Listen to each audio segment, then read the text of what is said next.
پہلی بات نوٹ کیجئے، حضرت مسیح کی پیدائش ہے سن 1 قبل مسیح۔ یہ نقطہ آپ نے کبھی سنا ہے یا نہیں؟ جب ملینیم کا سلسلہ شروع ہوا تھا پچھلے سال تو میں نے بیان کر دیا تھا کہ ایک عجیب حساب کے اندر انہوں نے غلطی کی ہوئی ہے۔ حضرت مسیح کی پیدائش ہوئی 25 دسمبر کو، سن انہوں نے شروع کر دیا، جو اس کے بعد جنوری آئی تو پہلا سال شروع ہو گیا۔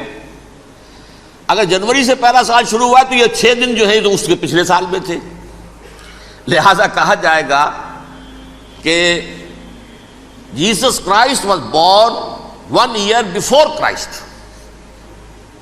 BC۔ تو 1 قبل مسیح میں حضرت مسیح کی پیدائش ہوئی۔ یہ آخری اسرائیلی نبی اور رسول۔ یہودی علماء کی مخالفت، دشمنی، سولی پر چڑھوا دینا میں بیان کر چکا ہوں۔ سن 33 عیسوی میں جبکہ حضرت مسیح کی عمر 33 برس تھی، اللہ تعالیٰ نے انہیں زندہ آسمان پر اٹھا لیا، لیکن یہودیوں نے اپنے خیال کے مطابق انہیں سولی پر چڑھوا دیا، ان کی موت واقع ہو گئی۔ اگرچہ اس کے بعد یہ اختلاف ہے ان میں، یہودی کہتے ہیں وہ سولی پر چڑھ گیا، ختم ہوا، مر گیا۔ عیسائی کہتے ہیں نہیں، انتقال ہوا ہے مسیح کا صلیب پر، لیکن پھر وہ دوبارہ زندہ ہو گئے ہیں۔ ان کی لاش ایک غار میں رکھ دی گئی تھی، وہاں ریزریکشن ہو گیا، ان کا باعث بعد الموت وہیں ہو گیا، اور پھر انہیں اللہ نے زندہ آسمان پر اٹھا لیا۔ تو ہمارے اور عیسائیوں کے درمیان نوٹ کر لیجئے، یہ چیز مشترک ہے کہ حضرت مسیح آسمان پر زندہ اٹھائے گئے۔ فرق کیا ہے؟ وہ سمجھتے ہیں کہ سولی دیے گئے، سولی پر مرے، پھر زندہ ہوئے، پھر گئے۔ ہم سمجھتے ہیں کہ نہیں، وما صلبوہ وما قتلوہ، انہوں نے نہ صلیب دے سکے انہیں اور نہ انہیں قتل کر سکے، بل رفع اللہ الیہ، اللہ نے اٹھا لیا۔ پھر ہمارا اور یہ اس کا عیسائیوں کا ایک اور اتفاق ہے، سیکنڈ کمنگ آف جیسس، حضرت مسیح دوبارہ آئیں گے۔ یہ عیسائیوں کا بھی عقیدہ ہے اور ہمارا بھی۔ بہرحال تو جیسا کہ میں نے عرض کیا کہ اس وقت یہ عذاب استیصال، عذاب اکبر کے مستحق ہو چکے تھے، لیکن اللہ نے ان کی مدت دراز کی ہے، لیکن ان پر دنیاوی عذاب کا ایک کوڑا جو ہے اللہ تعالیٰ کی طرف سے اسی وقت برسا۔ دنیاوی عذاب دنیا میں رہتے ہوئے ختم نہیں کیا گیا۔ 37 برس بعد حضرت مسیح کے رفع سماوی کے 37 برس بعد سن 70 میں یہودیوں نے بغاوت کی رومیوں کے خلاف۔ رومی ٹائٹس جنرل تھا ایک، اس نے پھر جو حملہ کیا ہے، 1,33,000 یہودی ایک دن میں قتل کیا یروشلم میں، اور ہیکل سلیمانی گرا دیا۔ وہ ہیکل پہلے بھی گرا تھا، پہلے 1400 سال کے دوران میں بھی نبوکدنضر نے گرایا تھا، لیکن پھر اس کے 150 سال بعد انہوں نے دوبارہ بنا لیا تھا، اس لیے وہ اسے سیکنڈ ٹیمپل کہتے ہیں۔ پہلا ٹیمپل جو حضرت سلیمان نے بنایا تھا، نبوکدنضر نے گرا دیا 587 قبل مسیح میں، پھر دوبارہ انہوں نے 150 سال کے بعد بنا لیا۔ وہ اس تاریخ کا حصہ ہے، میں نے جس کے بارے میں آپ کو تفصیل نہیں بتائی۔ اس میں یہ ہوا سن 70 میں وہ گرا دیا گیا، وہ آج تک گرا پڑا ہوا ہے۔ نمبر 2، یہ کہہ دیا گیا کہ یہودیوں اس ارض فلسطین سے نکل جاؤ، تم یہاں نہیں رہ سکتے اب۔ لہذا جس کا جہاں سینگ سمایا چلا گیا، یورپ میں چلے گئے، ایشیا میں آ گئے، عرب میں آ گئے۔ یہ 3 قبیلے جو رات بھی میں نے عرض کیا تھا، بنو قینقاع، بنو نذیر اور بنو قریظہ، یہ وہاں سے آ کے مدینے میں آباد ہو گئے۔ جس کا جہاں سینگ سمایا، افریقہ میں، ہندوستان میں، جہاں چلے گئے۔ ڈایاسپورا اسے کہتے ہیں، وہ آپ نوٹ کر لیجیے اس لفظ کو، ڈایاسپورا۔ ہمارا دور انتشار، جبکہ ہمیں ہماری اصل سرزمین تو فلسطین ہے، حضرت ابراہیم کا مسکن، حضرت اسحاق، حضرت یعقوب کا مسکن فلسطین، یہ ہے ہماری اصل جاگیر، یہ تو ہماری جدی پشتی جاگیر ہے۔ لیکن یہاں سے نکال دیے گئے سن 70 عیسوی میں، اور وہاں سے لے کے 1917 تک ان کا ڈایاسپورا جاری رہا۔ یہ دور انتشار ہے۔ اس دور انتشار کے اب چند حصے ہیں جس کو میں چاہتا ہوں کہ آپ علیحدہ علیحدہ سمجھ لیں۔ دور انتشار کا جو پہلا جو ہے تقریباً 300 برس، رومی حکمران تھے، وہ یہودیوں کے بھی دشمن تھے اور عیسائیوں کے بھی دشمن تھے. عیسائی اور یہودی ایک دوسرے کے بھی دشمن تھے، لیکن رومی سمجھتے تھے کہ یہ ایک ہی تھیلی کے چٹے بٹے ہیں. رومیوں کے نزدیک عیسائی بھی یہودیوں ہی کا ایک فرقہ تھے، کوئی علیحدہ مذہب تو تھا ہی نہیں. لہذا رومی جو ہیں رومنز، وہ ان دونوں کو ستاتے تھے، مارتے تھے، اور یہ آپس میں لڑتے تھے. یہودی عیسائیوں کو مارتے تھے، عیسائی یہودیوں کو مارتے تھے. یہ ہے 300 برس تک کی تاریخ. سن 300 عیسوی میں کیا ہوا؟ ایک معجزہ ہو گیا. بہت عظیم ایمپرر کانسٹینٹائن، قسطنطین اعظم، رومن ایمپررز میں سے بہت بڑا ایمپرر، وہ عیسائی ہو گئے. اب تو معاملہ بالکل تلپٹ ہو گیا، پوری سلطنت عیسائی ہو گئی. اب عیسائیوں کے عیش ہو گئے اور یہودیوں پہ مار پڑنی شروع ہوئی. اب عیسائیوں کا آپ خود سوچئے کہ جنہیں وہ خدا بنا بیٹھے ہیں، خدا کا بیٹا قرار دے رہے ہیں، ان کے قاتل کون؟ یہودی بدماش. لہذا ان کی وہ پٹائی شروع ہوئی ہے یورپ میں، پوری رومن امپائر میں. انہیں ذلیل کیا گیا، شہروں میں آمد بند، علیحدہ رہو، گھیٹوز کے اندر رہو. یہودی کا نام جو ہے وہ گالی بن گیا، جیسے آج بھی یہودی گالی کہتے ہیں، جیسے خنزیر کا لفظ. آخر وہ بھی اللہ کی مخلوق ہے، لیکن آپ کو معلوم ہے کوئی شخص زبان پہ نام نہیں لانا چاہتا خنزیر کا، سور کا. ہے تو مخلوق، وہ بھی ایک حیوان ہے. ایسے ہی یہ ہے یہودی، یہودی گالی، جیوٹ گالی. لہذا ایک طرف تو ان دونوں کے درمیان دشمنی، جس کو قرآن کہتا ہے وَأَغْرَيْنَا بَيْنَهُمُ الْعَدَاوَةَ وَالْبَغْضَاءَ، ہم نے ان کے مابین دشمنی جو ہے پیدا کر دی. اور جب یہ پوری سلطنت عیسائی ہو گئی تو قافیہ تنگ ہو گیا یہودیوں کا.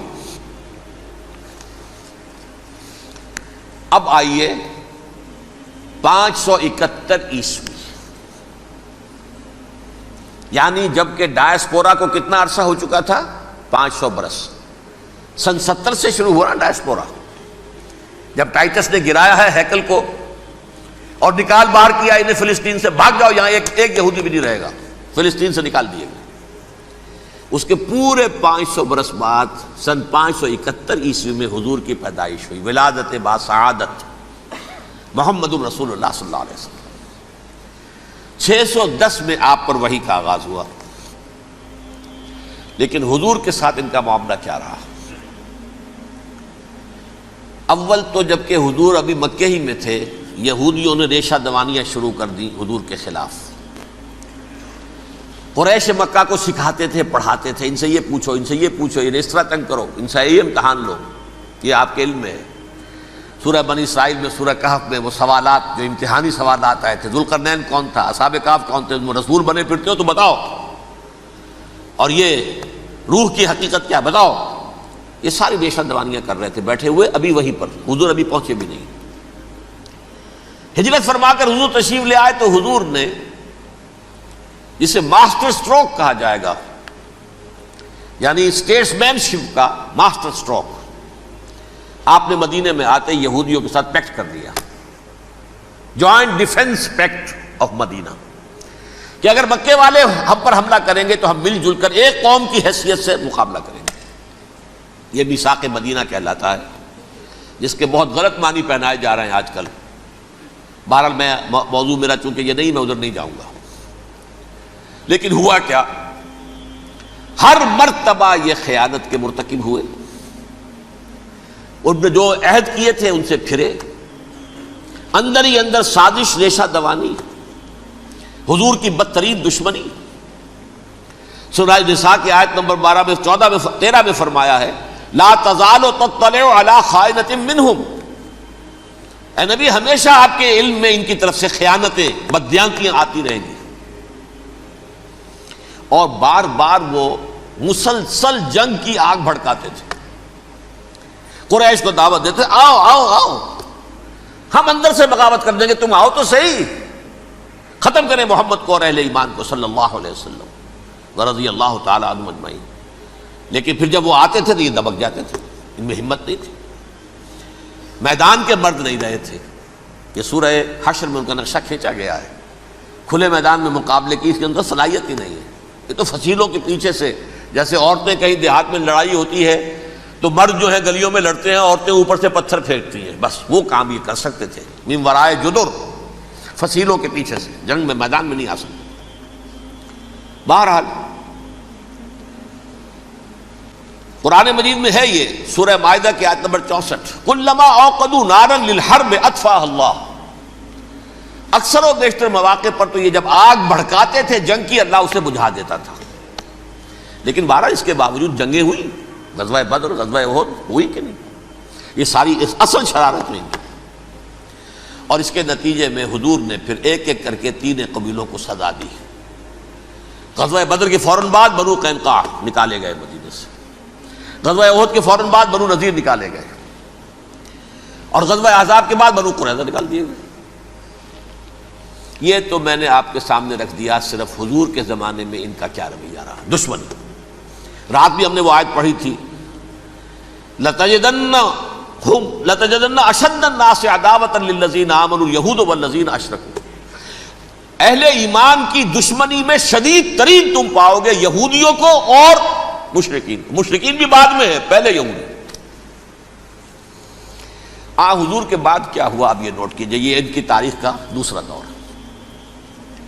حضرت عمر رضی اللہ تعالیٰ عنہ کا عہد خلافت ہے، بیت المقدس کا محاصرہ کیا گیا، فصیل بڑی اونچی، شہر اندر سے سیلف سفیشینٹ، حملے کا راستہ کوئی نہیں، محاصرہ طول کھینچ رہا ہے لیکن ان کے پاس رسد بھی موجود ہے، پانی بھی موجود ہے، وہ دروازے بند کر کے بیٹھے ہوئے ہیں۔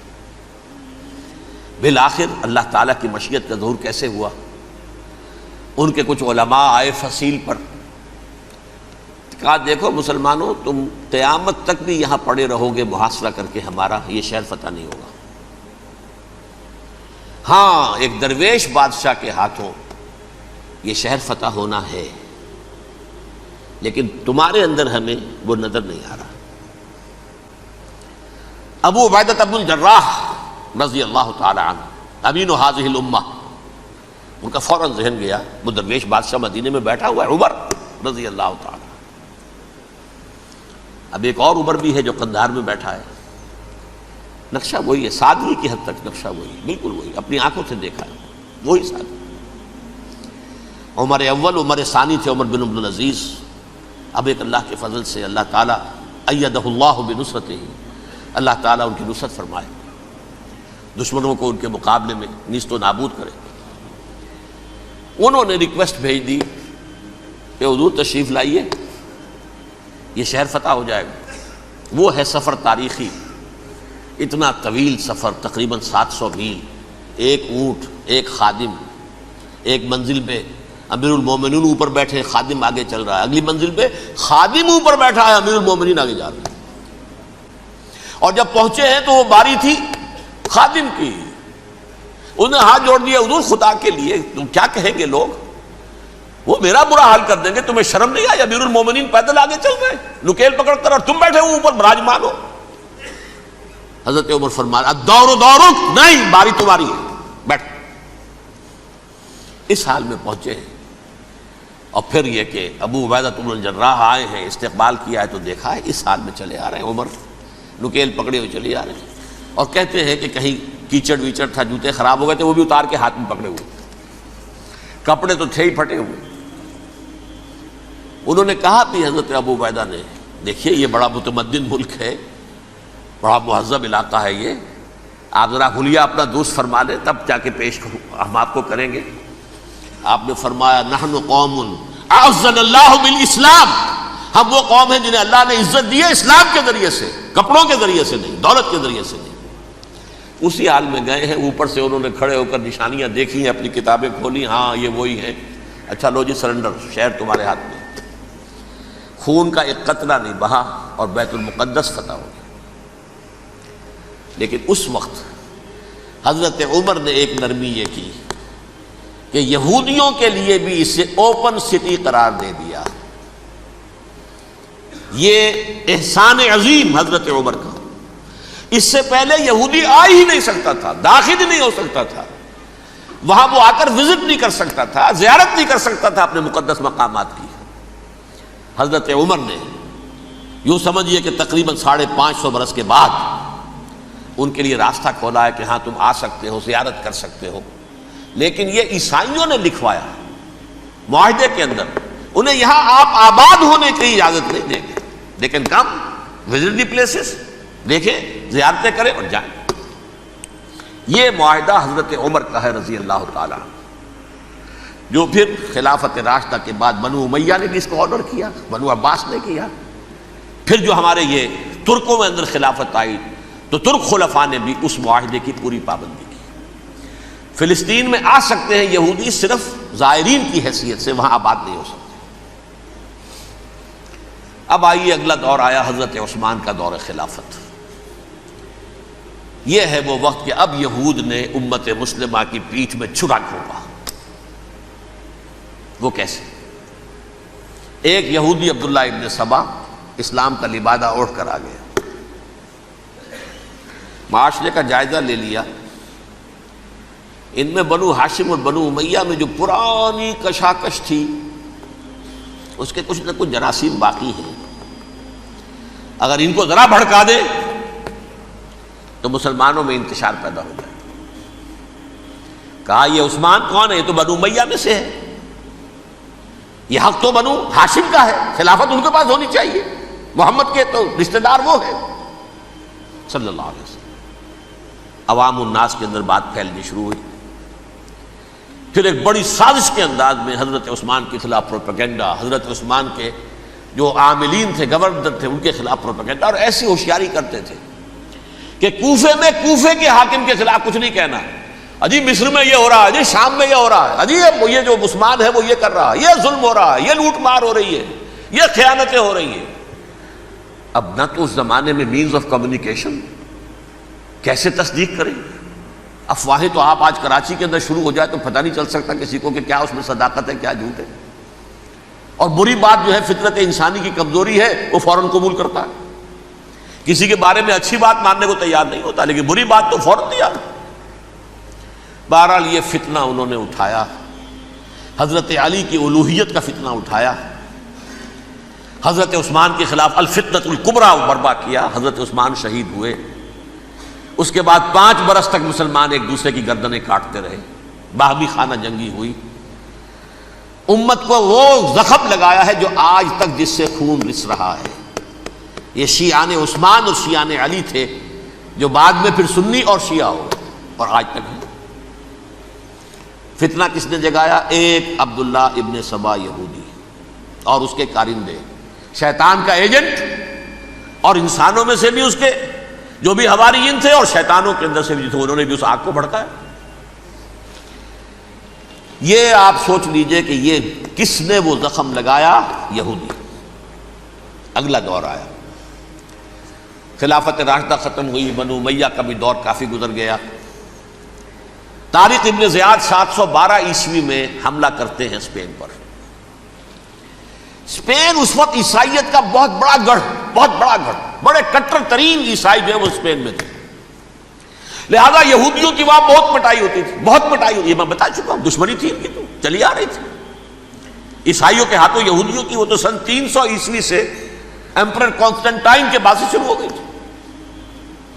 اس حوالے سے یہودیوں نے اس وقت چالاکی یہ برتی، کچھ راستے واسطے بتائے، کچھ مدد کی طارق ابن زیاد کی.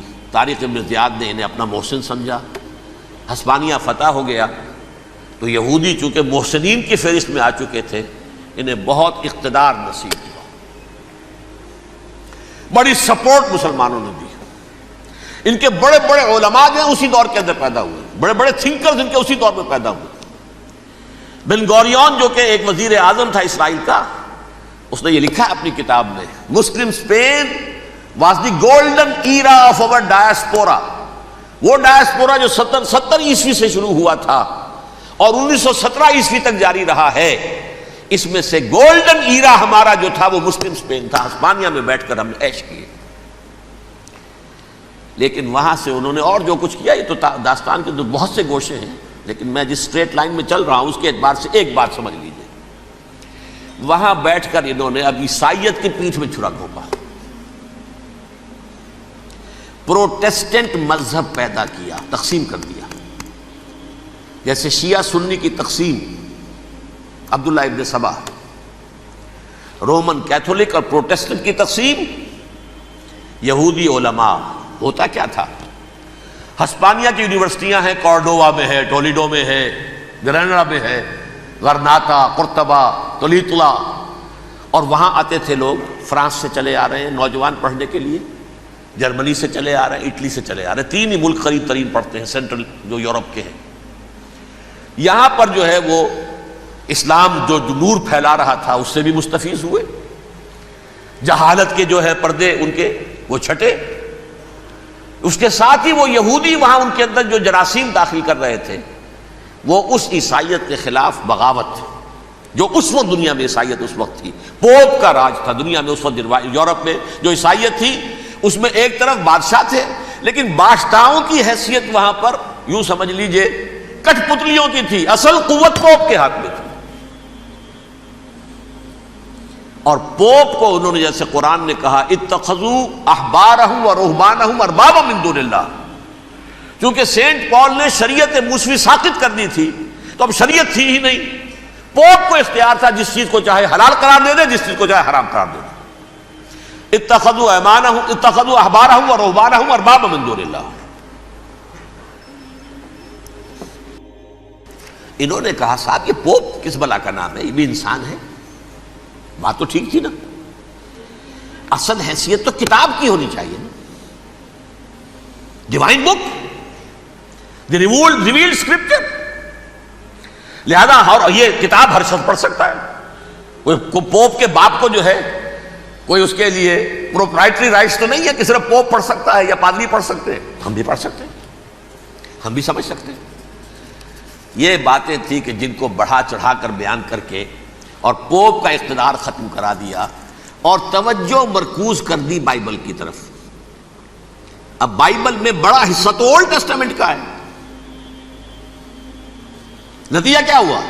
یہود کی عظمت پروٹیسٹنٹس کے نزدیک مسلم ہو گئی. اصل قوم تو یہ ہے. وہ دشمنی بدلی کہ نہیں بدلی؟ موسیٰ کے امتی یہ ہے، تورات موسیٰ کو دی گئی، ابراہیم کی نسل یہ ہے. لہذا وہ جو دشمنی تھی، جو عداوت تھی کہ ہمارے خدا کو سولی چڑھانے والے ہیں یہ بدماش، اس کا ازالہ ہوا اس پروٹیسٹنٹ مذہب کے نتیجے میں. یہ میں اب آپ کو بتاتا ہوں کہ ایک نتیجہ وہ نکلا ہے جسے برٹرنڈ رسل نے بیان کیا ہے. اس کی کتاب ہے ان پریز آف آئیڈلنس، صفحہ 108. وہ لکھتا ہے the Christians retaining the Judaic belief in special revelation added to it the Roman desire for world wide domination and the Greek taste for metaphysical subtleties. The combination produce the most fiercely persecuting religion that the world has yet known. یہ 3 چیزیں آ کر عیسائیت میں مل گئی. ایک تو جب یہ اولڈ ٹیسٹامنٹ جو ہے وہ ان کے ہاتھ میں آ گئی، اور اس کے میں کچھ آپ کو بتا دیتا ہوں کہ اولڈ ٹیسٹامنٹ کی تعلیمات، کیونکہ یہ اولڈ ٹیسٹامنٹ جو ہے یہ محرف تھی. اصل تورات تو گم ہو گئی تھی 587 قبل مسیح میں، جب پہلی مرتبہ ہیکل جو ہے تباہ ہوا ہے اس وقت ختم ہو گئی تھی. اس کے کوئی 150 سال کے بعد انہوں نے یادداشتوں سے مرتب کر کے لکھی ہے. اب اس میں ان کے اپنے خیالات، اپنے امانی، اپنی توجیحات وہ شامل ہو گئی. لہذا میں آپ کو حوالے دیتا ہوں اس کتاب کے اندر مظالم کی جو تعلیم دی گئی ہے. اہل کتاب نے اپنے مظالم قتل عام کے جواز کے لیے تورات میں تبدیلیاں کی اور پیغمبروں پر دہشت ناکی اور بدترین حرام کاری کے الزامات لگائے. سنیے، پہلا حوالہ ہے یہ گنتی باب 31 آیات 17-18.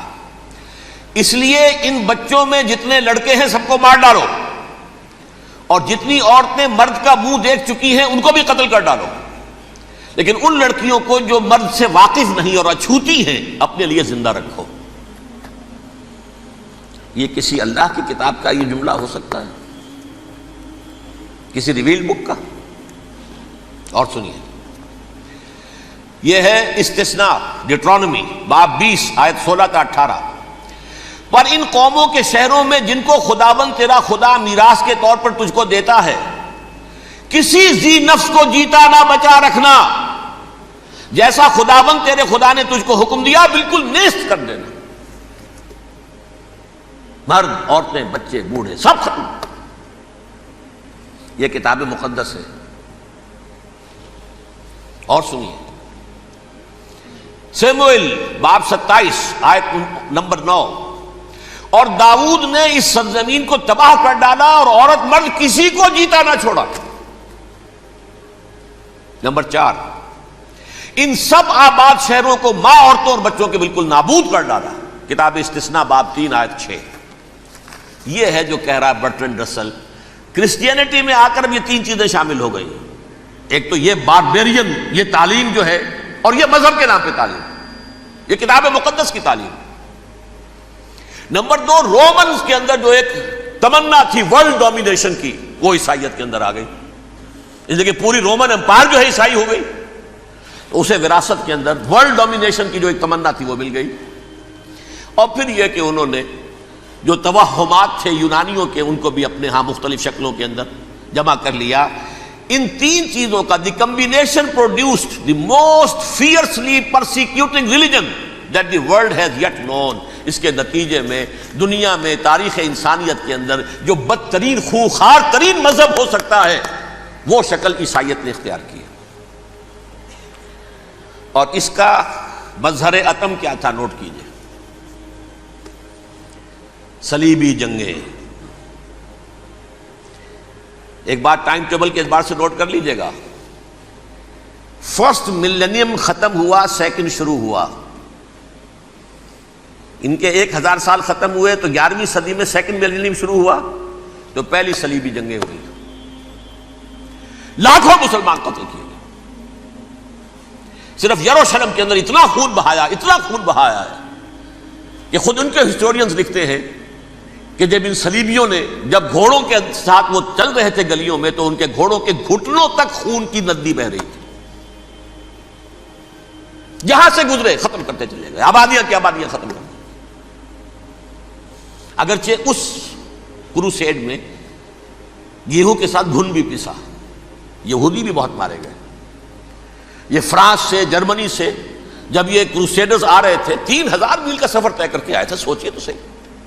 اربن ثانی پوپ جو تھا، آگ لگا دی تھی اس نے پورے یورپ کے اندر، شرم سے ڈوب مرو، تمہارے مقدس علاقے مسلمانوں کے ہاتھ میں، انفیڈلز، یہ کافر، یہ مرتد، یہ ملحد۔ مسیح جہاں پیدا ہوا، مسیح کو جہاں سولی دی گئی، وہ کہاں ہے؟ ان کے ہاتھ میں۔ وہ آگ لگائی ہے، 3000 میل کا فاصلہ طے کر کے یہ قومیں آئی ہیں وہاں، اور جو تباہی مچائی ہے انہوں نے، تاریخ انسانی میں ایسی بربریت کی کوئی مثال۔ اور یہ ان کے اپنے ہسٹورینز لکھتے ہیں، شرم کے مارے ایسے محسوس ہوتا ہے جیسے ان کی گردنیں جھکی جا رہی ہیں، لکھتے ہیں۔ صلی اللہ علی محمد صلی اللہ علیہ وسلم۔